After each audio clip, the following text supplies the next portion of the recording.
Hello friend, नमस्ते प्रणाम। मैं हूँ आपकी वंदना और स्वागत करती हूँ सिंगर सुषमा पंडित के चैनल पे आप सभी का। और प्लीज़ इनके चैनल को सपोर्ट करिए, आगे बढ़ाइए आप सब। हेलो दोस्तों, मैं सुषमा पंडित आप सभी को सादर प्रणाम करती हूँ। आज मैं आप सबके लिए सावन गीत लेके आई हूँ, तो प्लीज़ आप लोग वीडियो देखें और गीत का आनंद लें।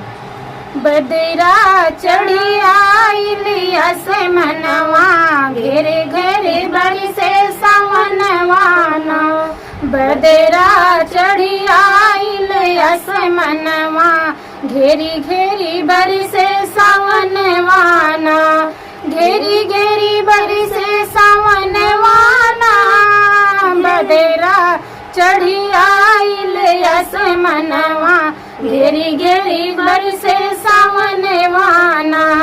झुरे झुरे बहे पवन पुरवैया, सावन मास के चढ़ल समैया। झुरे झुरे बहे पवन पुरवैया, सावन मास के चढ़ल समैया। हरियर लागेला सेवनवा, घेरे घेरे बरसे बदरियाना। हरियर लागेला सावनवा, घेरे घेरे बरसे सावनवाना।